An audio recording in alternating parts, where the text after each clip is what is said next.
श्री कृष्ण गोविंद हरे मुरारी, हे नाथ नारायण वासुदेवा।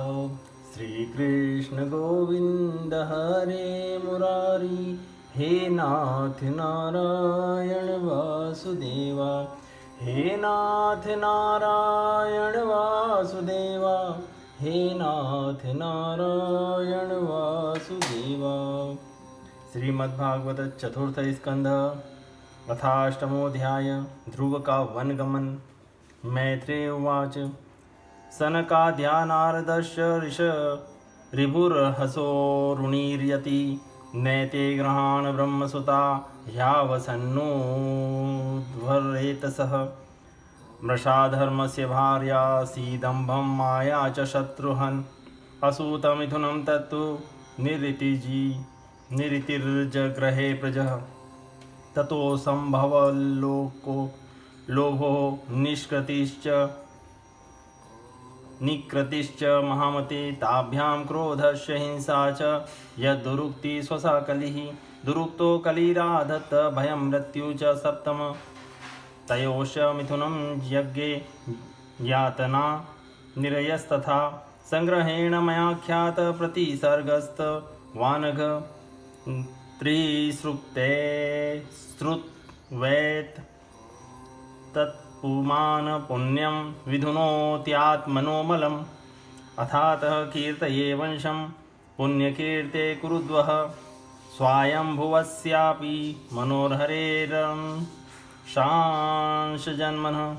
प्रियव्रतोत्तानपादो शतरूपापते सुतो वासुदेवस्य कलया रक्षायां जगतः स्थितो। ध्याये उत्तानपादस्य सुनीति सुरुचिस्तयो। सुरुचि प्रेयसी पत्नो नेतरा यत्सुतो ध्रुवः। एकदा सुरुचे पुत्रं मङ्कमारोप्यलालयन् उत्तमं नारुरुक्षन्तं ध्रुवं राजा अभ्यनंदत। श्री मैत्रेय जी कहते हैं, शत्रुसूदन विदुर जी, सनकादि नारद, रिभु, हंस, अरुणि और यति ब्रह्मा जी के इन नैष्टिक ब्रह्मचारी पुत्रों ने गृहस्थाश्रम में प्रवेश नहीं किया, अतः उनके कोई संतान नहीं हुई। अधर्म भी ब्रह्मा जी का ही पुत्र था। उसकी पत्नी का नाम था मृषा। उसके दंभ नामक पुत्र और माया नाम की कन्या हुई। उन दोनों को निरिति ले गया क्योंकि उसके कोई संतान न थी। दंभ और माया के लोभ और निगृति सठता का जन्म हुआ। उनसे क्रोध और हिंसा तथा उनसे कली कलह और उसकी बहन दुरुक्ति गाली उत्पन्न हुई। साधु शिरोमणि, फिर दुरुक्ति से कली ने भय और मृत्यु को उत्पन्न किया तथा उन दोनों के संयोग से यातना और निरय नरक का जोड़ा उत्पन्न हुआ। निष्पाप विदुर जी, इस प्रकार मैंने संक्षेप से तुम्हें प्रलय का कारण रूप यह अधर्म का वंश सुनाया। यह अधर्म का त्याग कराकर पुण्य संपादन में हेतु बनता है। अतएव इसका वर्णन 3 बार सुनकर मनुष्य अपने मन की मलिनता दूर कर देता है। कुरुनंदन, अब मैं श्री हरि के अंश ब्रह्मा जी के अंश से उत्पन्न हुए पवित्र कीर्ति महाराज स्वयंभू के मनु के पुत्रों के वंश का वर्णन करता हूँ। महारानी शत्रुपा और उनके पति स्वयंभू मनु से प्रियव्रत और उत्तानपाद, ये 2 पुत्र हुए। भगवान वासुदेव की कला से उत्पन्न होने के कारण दोनों संसार की रक्षा में तत्पर रहते थे। उत्तानपाद के सुरुचि और सुनीति नाम की 2 पत्नियां थीं। उसमें सुरुचि राजा को अधिक प्रिय थी और सुनीति, जिसका पुत्र ध्रुव था, उन्हें वैसी प्रिय नहीं थी। एक दिन राजा उत्तानपाद सुरुचि के पुत्र उत्तम को गोद में बिठाकर प्यार कर रहे थे। उसी समय ध्रुव ने भी गोद में बैठना चाहा, परंतु राजा ने उसका स्वागत नहीं किया। तथा चिकीर्षमाणं तं सपत्न्यास्तनयं ध्रुवं सुरुचि स्रवन्तो राज्ञ शेष्यर्माहाति गर्विता। न वत्स नृपतेर्धिष्णयं भवानारोढुमर्हति। न गृहीतो मया यत्वं कुच्छावपि नृपात्मज। बालोऽसि बतनात्मानं मन्ये स्त्रीगर्भसंभृतं। नूनं वेद भवान् यस्य दुर्लभेऽर्थे मनोरथः। तपसाराध्य पुरुषं तस्यैवानुग्रहेण मे गर्हितुं साधयात्मानं यदीच्छसि नृपासनम्। उस समय घमंड से भरी हुई सुरुचि ने अपनी सौत के पुत्र भ्रुव को महाराज की गोद में आने का यत्न करते देख उनके सामने ही उससे डाह भरे शब्दों में कहा, बच्चे, तू राज सिंहासन पर बैठने का अधिकारी नहीं है, तू भी राजा का ही बेटा है। इससे क्या हुआ? तुझको मैंने तो अपनी कोख में नहीं धारण किया, तू अभी नादान है। तुझे पता नहीं है कि तूने किसी दूसरी स्त्री के गर्भ से जन्म लिया है, तभी तो ऐसे दुर्लभ विषय की इच्छा कर रहा है। यदि तुझे राज सिंहासन की इच्छा है तो तपस्या करके परम पुरुष श्री नारायण की आराधना कर और उनकी कृपा से मेरे गर्भ में आकर जन्म ले। मैत्रेय उवाच। मातु सपत्न्या स दुर्वक्ति विद्धः स्वसनरूषा दण्डहतो यथा हि हित्वा मिषन्तं पितरं सन्नवाचं जगाम मातु पुरुदन् सकार्क्षम् तं निश्वसन्तं स्फुरिताधरोष्ठं सुनीतिरुत्सङ्गम् उद्दूह्य बालं निशम्य तत् पौरमुखान्तितान्तं सा विव्यथे यद्गदितं सपत्न्या सोत्सृज्य धैर्यं विललापशोक दावाग्निना दावलतेव बाला वाक्यं सपत्न्या स्मरति सरोज श्रिया दृशा वाष्पकलामुवाह दीर्घं श्वसन्ति व्रजिनस्य पारमपश्यति बालकमाह बाला मा मङ्गलं तात परेषु मंस्था भुङ्गक्ते जनो यत्परदुःखदस्तत सत्यं सुरच्याभीतं भवान् मे यद दुर्भगाया उदरे गृहीतः स्तैन्येन वृद्धस्य विलज्जते याम भारेति वा वोढुमिडस्पतिर्माम। श्री मैत्रेय जी कहते हैं, विदुर जी, जिस प्रकार डंडे की चोट खाकर सांप फुफकार मारने लगता है, उसी प्रकार अपनी सौतेली माँ के कठोर वचनों से घायल होकर ध्रुव क्रोध के मारे लंबी लंबी सांस लेने लगा। उसके पिता चुपचाप यह देखते रहे, मुंह से एक शब्द भी नहीं बोले। तब पिता को छोड़कर ध्रुव रोता हुआ अपनी माता के पास आया। उसके दोनों होठ फड़क रहे थे और वह सिसक सिसक कर रो रहा था। सुनीति ने बेटे को गोद में उठा लिया और जब महल के दूसरे लोगों से अपनी सौत सुरुचि की कही हुई बातें सुनी, तब उसे भी बड़ा दुख हुआ। उसका धीरज टूट गया। वह दावा नल से जली हुई बेल के समान शोक से संतप्त होकर मुरझा गई तथा विलाप करने लगी। सौत की बातें याद आने से उसकी कमल सरीखे नेत्रों में आंसू भर आए। उस बेचारी को अपने दुख पारावार का कहीं अंत ही नहीं दिखाई देता था। उसने गहरी सांस लेकर ध्रुव से कहा, बेटा, तू दूसरों के लिए किसी प्रकार के अमंगल की कामना मत कर। जो मनुष्य दूसरों को दुख देता है, उसे स्वयं ही उसका फल भोगना पड़ता है। सुरुचि ने जो कुछ कहा है ठीक ही है, क्योंकि महाराज को मुझे पत्नी तो क्या दासी स्वीकार करने में भी लज्जा आती है। तूने मुझ मंद भागिनी के गर्भ से ही जन्म लिया है और मेरे ही दूध से तू पला है।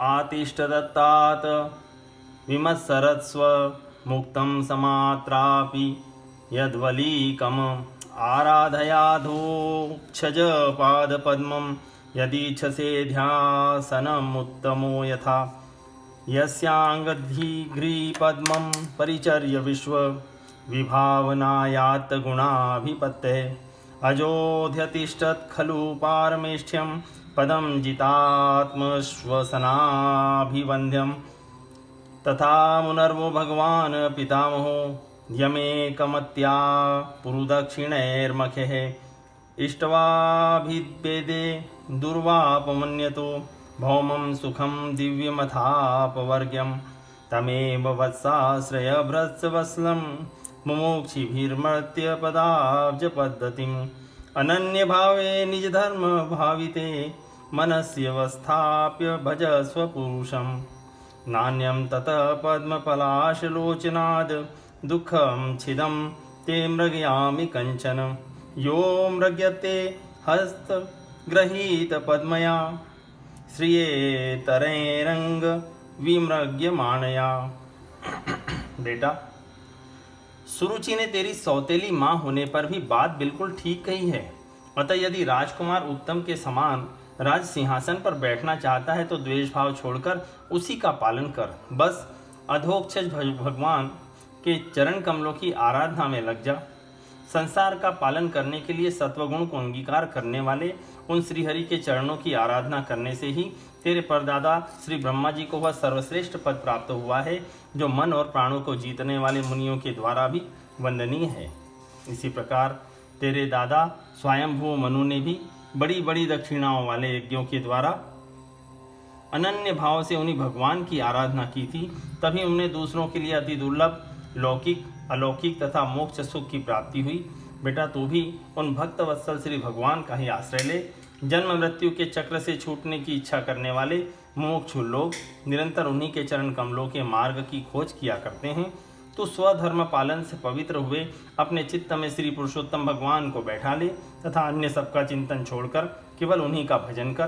बेटा उन कमल दल लोचन श्री हरि को छोड़कर मुझे तो तेरे दुख को दूर करने वाला और कोई दिखाई ही नहीं देता।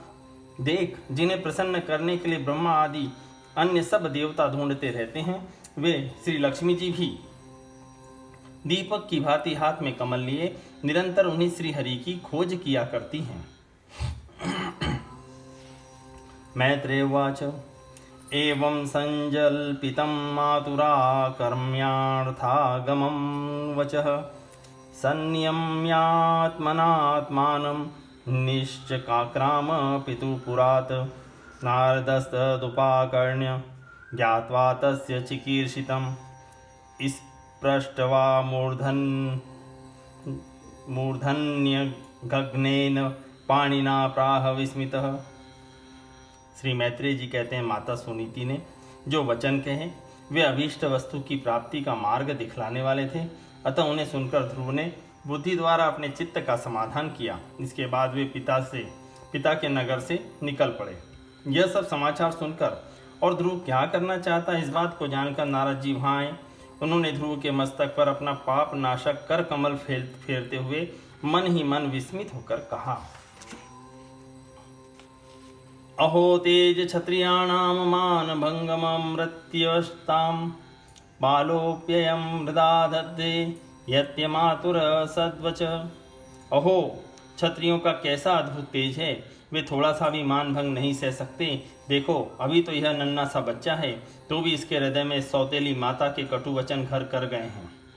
नारद उवाच नाधुनाप्यवमानं ते सम्मानं वापि पुत्रक लक्ष्याम कुमारस्य सक्तस्य क्रीडनादिषु विकल्पे विद्यमानेऽपि न ह्यः संतोष हेतवः पुंसो मोहमृते भिन्ना यल्लोके निजकर्मभिः परितुष्येत तात तावन्मात्रेण पुरुषः देवोपसादितं याद् वद्वीक्षेश्वर गतिं बुधः अथ मात्रोपदिष्टेन योगेनावरुरुत्ससि यत्प्रसादं स वै पुंसां दुराराध्यो मतो मम मुनयः पदवीं यस्य निसंगेनोरुजन्मभिः न मृदुमृगन्यन्तोऽपि तीव्रयोगसमाधिना अतो निवर्ततामेष निबन्धस्तव निष्फल यतिष्यति भवान् काले श्रेयसां समुपस्थिते यस्य यददेव विहितं स तेन सुखदुःखयोः आत्मानं तोषयन् देहि तमसः पारमृच्छति गुणाधिकान् मुदं लिप्सेदनुक्रोशं गुणाधमात् मैत्रीं समानादन् विच्छेनं तापैरभिभूयते। तत्पश्चात नारद जी ने ध्रुव से कहा, बेटा अभी तो तू बच्चा है, खेलकूद में ही मस्त रहता है। हम नहीं समझते कि इस उम्र में किसी बात से तेरा सम्मान या अपमान हो सकता है। यदि तुझे माना अपमान का विचार ही हो तो बेटा असल में मनुष्य के असंतोष का कारण मोह के सिवा और कुछ नहीं है। संसार में मनुष्य अपने कर्मानुसार ही मान अपमान या सुख दुख आदि को प्राप्त होता है। तात भगवान की गति बड़ी विचित्र है, इसलिए उस पर विचार करके बुद्धिमान पुरुष को चाहिए कि देववश उसे जैसी भी परिस्थिति का सामना करना पड़े उसी में संतुष्ट रहे। अब माता के उपदेश से तू योग साधन द्वारा जिन भगवान की कृपा प्राप्त करने चला है, मेरे विचार से साधारण पुरुषों के लिए उन्हें प्रसन्न करना बहुत ही कठिन है। योगी लोग अनेक जन्मों तक अनासक्त रहकर समाधि योग के द्वारा बड़ी बड़ी कठोर साधनाएं करते रहते हैं, किंतु भगवान के मार्ग का पता नहीं पाते। इसलिए तू यह व्यर्थ का हट छोड़ दे और घर लौट जा। बड़ा होने पर जब परमार्थ साधन का समय आवे तब उसके लिए प्रयत्न कर लेना। विधाता के विधान के अनुसार सुख दुख जो कुछ भी प्राप्त हो उसी में चित्त को संतुष्ट रखना चाहिए। यूं करने वाला पुरुष मोह में संसार से पार हो जाता है। मनुष्य को चाहिए कि अपने से अधिक गुणवान को देखकर प्रसन्न हो, जो कम गुण वाला हो उस पर दया करे और जो अपने समान गुण वाला हो उससे मित्रता का भाव रखें। यूं करने से उसे दुख कभी नहीं दबा सकते। ध्रुव उवाच सोऽयं शमो भगवता सुख दुःखातात्मनां दर्शितः कृपया पुंसां दुर्दशोऽस्मि द्विधैस्तु यः अथापि मे विनीतस्य छात्रं घोरमुपेयुषः सुरुच्या दुर्वचो वाणेर्न भिन्ने श्रयते हृदि पदं त्रिभुवनोत्कृष्टं जिगीषो साधु वर्त्म मे भूयस्मत् पितुभिर्ब्रह्मन् नन्येऽप्यनधिष्ठितं नूनं भवान् भगवतो योऽङ्गज परमेष्ठिनः वितुदन्नतटेहीनां हितार्थं जगतो करवत।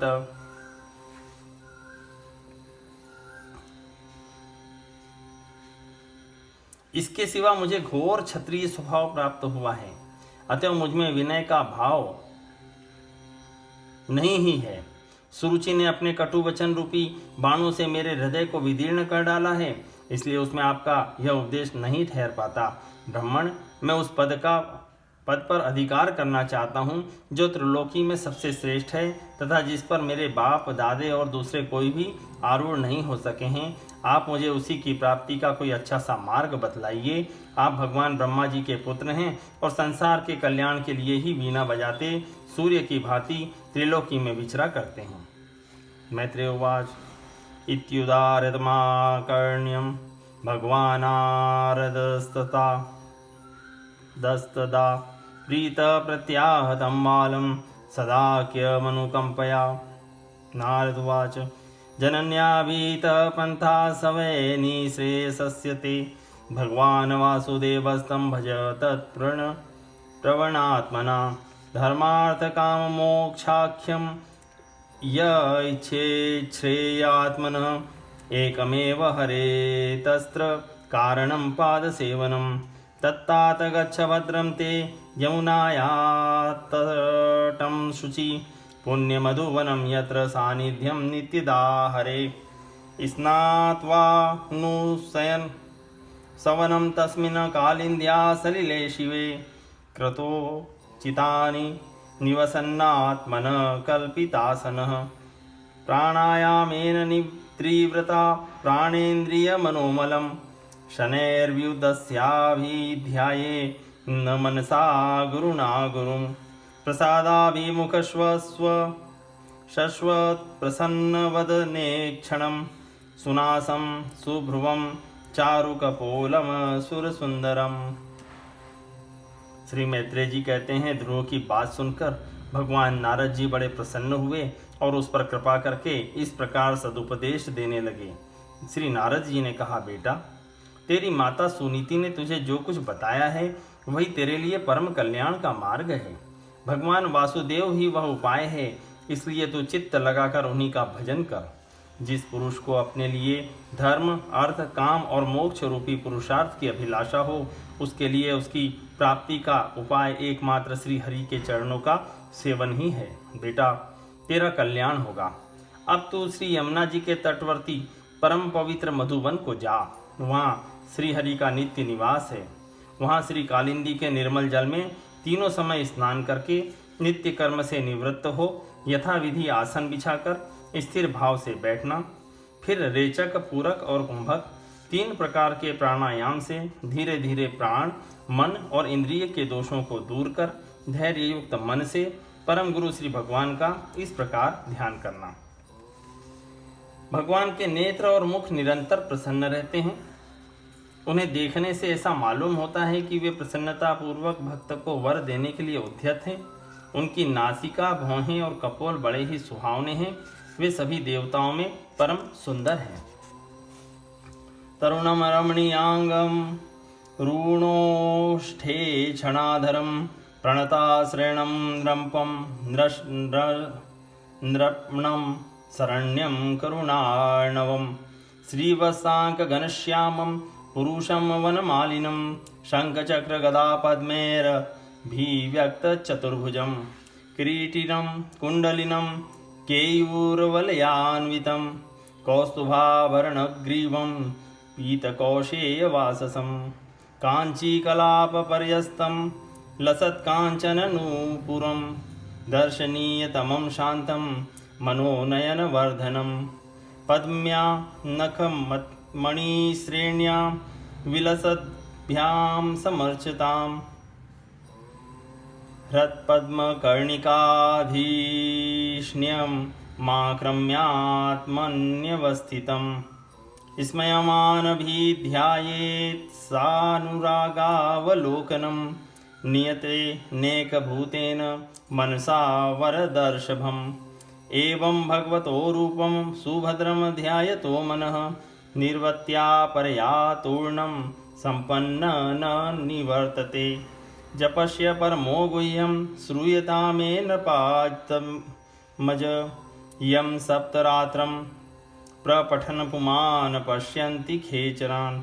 ॐ नमो भगवते वासुदेवाय मन्त्रेणानेन देवस्य कुर्याद् द्रव्यमयीं बुधः सपर्यां विविधेर्द्रव्ये देशकाल विभागवित। उनकी तरुण अवस्था है, सभी अंग बड़े सुडौल हैं, लाल लाल होठ और रत्नारे नेत्र हैं। वे प्रणत जनों को आश्रय देने वाले, अपार सुखदायक, शरणागत वत्सल और दया के समुद्र हैं। उनके वक्ष स्थल में श्री वत्स का चिन्ह है। उनका शरीर सजल जलधर के समान श्याम वर्ण है। वे परम पुरुष श्याम सुंदर, गले में वन माला धारण किए हुए हैं और उनकी चार भुजाओं में शंख चक्र गदा एवं पद्म सुशोभित है। उनके अंग प्रत्यंग किरीट कुंडल केयूर और कंकण आदि आभूषणों से विभूषित हैं। गला कौस्तुभ मणि की भी शोभा बढ़ा रहा है तथा शरीर में रेशमी पीताम्बर है। उनके कटी प्रदेश में कांचन की करधनी और चरणों में स्वर्ण में नुपुर पैजनी सुशोभित है। भगवान का स्वरूप बड़ा ही दर्शनीय, शांत तथा मन और नयनों को आनंदित करने वाला है। जो लोग प्रभु का मानस पूजन करते हैं, उनके अंतःकरण में वे हृदय कमल की कर्णिका पर अपने नख मणि मंडित मनोहर पादार विंदों को स्थापित करके विराजते हैं। इस प्रकार धारणा करते करते जब चित्त स्थिर और एकाग्र हो जाए, तब उन वरदायक प्रभु का मन ही मन इस प्रकार ध्यान करें कि वे मेरी ओर अनुराग भरी दृष्टि से निहारते हुए मंद मंद मुस्कुरा रहे हैं। भगवान की मंगलमयी मूर्ति का इस प्रकार निरंतर ध्यान करने से मन शीघ्र ही परमानंद में डूबकर तल्लीन हो जाता है और फिर वहां से लौटता नहीं। राजकुमार, इस ध्यान के साथ जिस परम गुह्य मंत्र का जाप करना चाहिए वह भी बतलाता हूँ, सुनो। इसका 7 रात जप करने से मनुष्य आकाश में विचरने वाले सिद्धों का दर्शन कर सकता है। वह मंत्र है ओम नमो भगवते वासुदेवाय। किस देश और किस काल में कौन वस्तु उपयोगी है, इसका विचार करके बुद्धिमान पुरुष को इस मंत्र के द्वारा तरह तरह की सामग्रियों से भगवान की द्रव्यमयी पूजा करनी चाहिए। सलिले शुचिर्भिर्माल्यैर्वेण्ये मूलफलादिभिः सस्तांगकुरांशु कैश्यार्चेतुल्लस्या प्रियया प्रभुं लब्ध्वा द्रव्यमयीर्मर्चां छित्यं भावादिषु वार्चयेत्। आभृतात्मा मुनिशान्तो यत्वांगमितमन्यभुक स्वेच्छावतार चरितैर्चिन्त्य निज मायया करिष्यत्युत्तमश्लोकस्त दध्यायेदध्रदयङ्गमं परिचर्या भगवतो यावत्यः पूर्वसेविता ता मन्त्रहृदयेनैव प्रयुञ्ज्या मन्त्रमूर्तये। एवं कायेन मनसा वचसा च मनोगतं परिचर्यमाणो भगवान् भक्तिमत्परिचर्यया पुंसाममायिनां सम्यग् भजतां भाववर्धन श्रेयो दिशत्यभिमतं यद्धर्मादिषु देहिनां विरक्तश्चेन्द्रियरतो भक्तियोगेन भूयसा तं निरंतर भावेन भजेताध्वा विमुक्तये इत्युक्तस्तं परिक्रम्य प्रणम्य च नृपार्भकः ययो मधुवनं पुण्यं हरेश्चरणचर्चितं तपोवनं गते तस्मिन् प्रविष्टोऽन्तःपुरं मुनिः अर्हितार्हण को राज्ञा सुखासीन उवाचितम्। प्रभु का पूजन विशुद्ध जल, पुष्पमाला, जंगली मूल और फलादि, पूजा में विहित दुर्वादि अंकुर, वन में ही प्राप्त होने वाले वलकल वस्त्र और उनकी प्रेयसी तुलसी से करना चाहिए। यदि शिला आदि की मूर्ति मिल सके तो उसमें, नहीं तो पृथ्वी या जल आदि में ही भगवान की पूजा करें। सर्वदा संयचित्त, मननशील, शांत और मौन रहें तथा जंगली फल मूलादि का परिमित आहार करें। इसके सिवा पुण्य कीर्ति श्रीहरि अपनी अनिर्वचनीय माया के द्वारा अपनी ही इच्छा से अवतार लेकर जो मनोहर चरित्र करने वाले हैं उनका मन ही मन चिंतन करता रहे। प्रभु की पूजा के लिए जिन जिन उपचारों का विधान किया गया है उन्हें मंत्र मूर्ति श्री हरि को द्वादशाक्षर मंत्र के द्वारा ही अर्पण करें।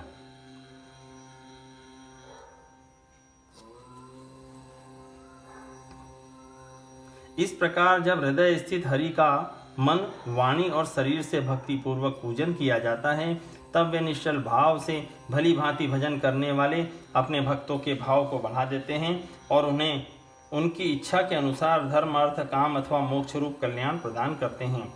यदि उपासक को इंद्रिय संबंधी भोगों से वैराग्य हो गया हो तो वह मोक्ष प्राप्ति के लिए अत्यंत भक्ति पूर्वक अविच्छिन्न भाव से भगवान का भजन करे। श्री नारद जी से इस प्रकार उपदेश पाकर राजकुमार ध्रुव ने परिक्रमा करके उन्हें प्रणाम किया। तदंतर उन्होंने भगवान के चरण चिन्हों से अंकित परम पवित्र मधुवन की यात्रा की।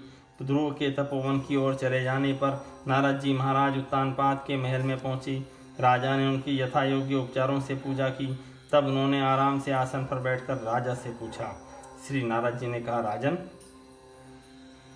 नारद उवाच, राजन किं ध्यायसे दीर्घमुखेन परिशुष्यता किं वा न ऋष्यते कामो धर्मो वार्थेन संयुतः।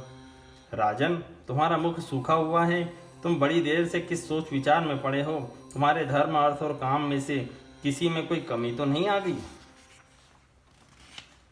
राजोवाच, सुतो मे बालको ब्रह्मन् स्त्रीणेना करुणात्मना निर्वासित 5 वर्ष समात्रा महान् कविः आप्यनाथं वने ब्रह्मन् मास्माद्यन्तर्भकं रकः श्रान्तं शयानक्षुदितं परिम्लानमुखाम्बुजम् अहो मे बत दौरात्म्यं स्त्रीजितस्योपराद् पधारय योऽङ्क प्रेम्णारुरुक्षतं नाभ्यनन्दं सप्तमः।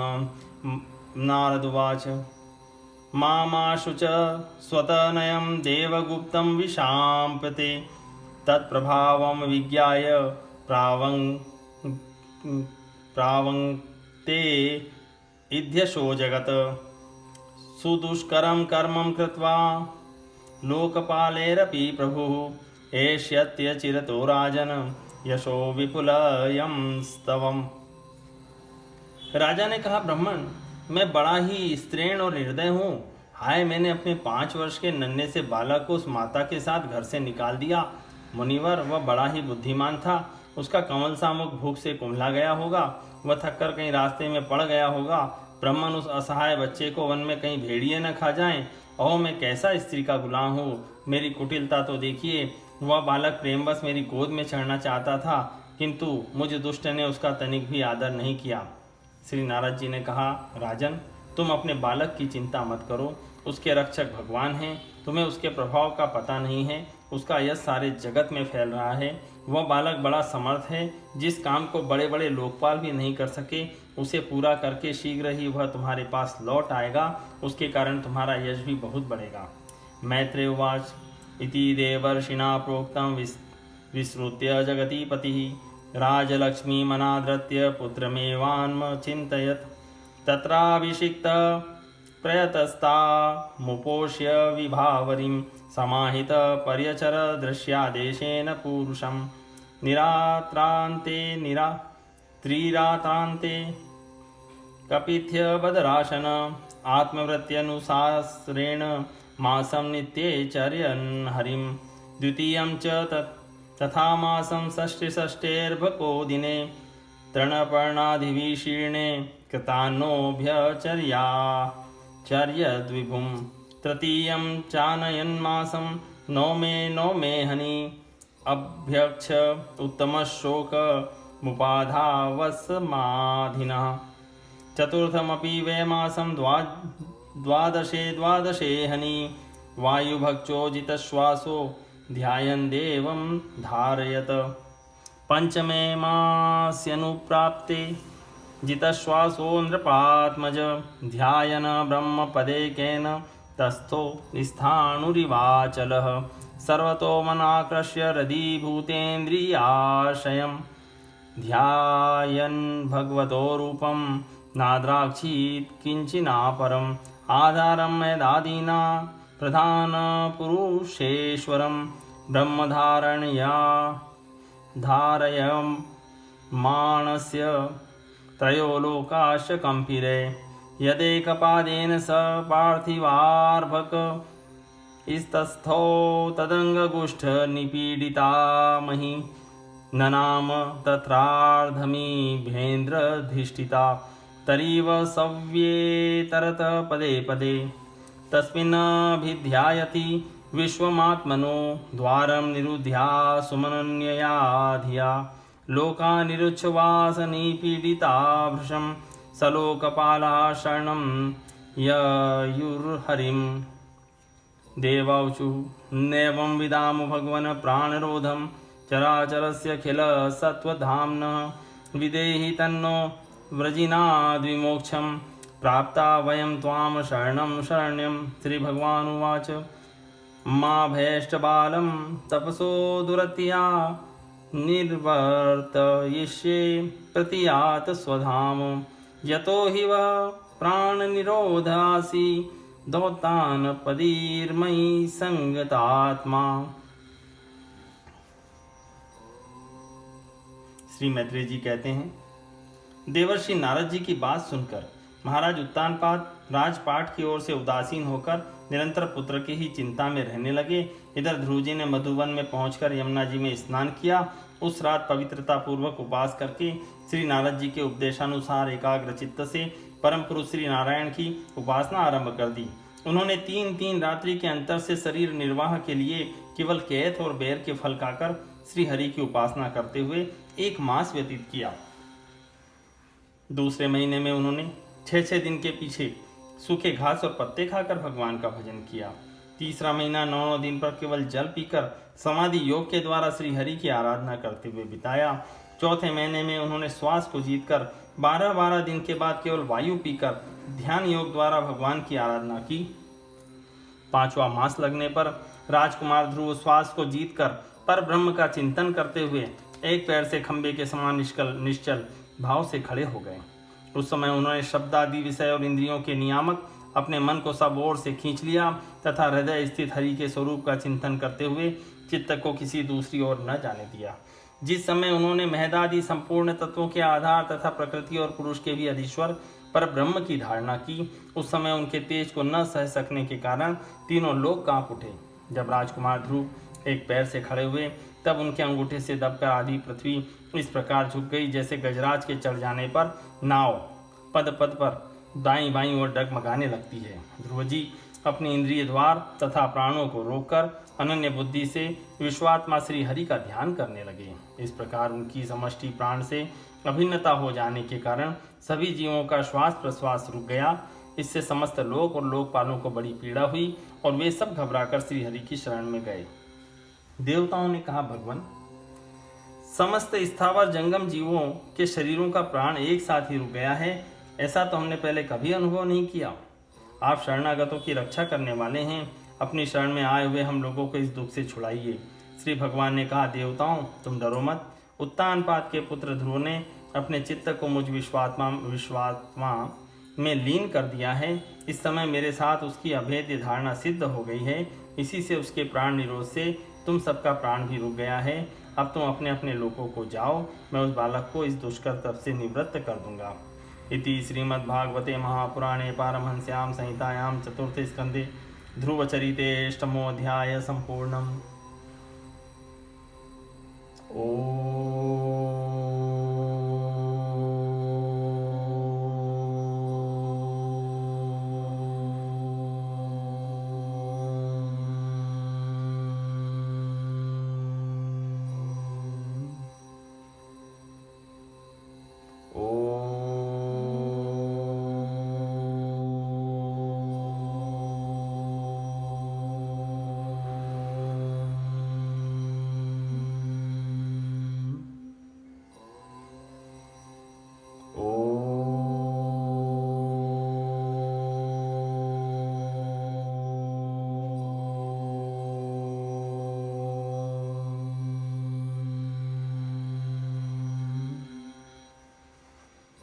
श्री कृष्ण गोविंद हरे मुरारी, हे नाथ नारायण वासुदेवा। श्री कृष्ण गोविंद हरे मुरारी, हे नाथ नारायण वासुदेवा। हे नाथ नारायण वासुदेवा, हे नाथ नारायण वासुदेवा।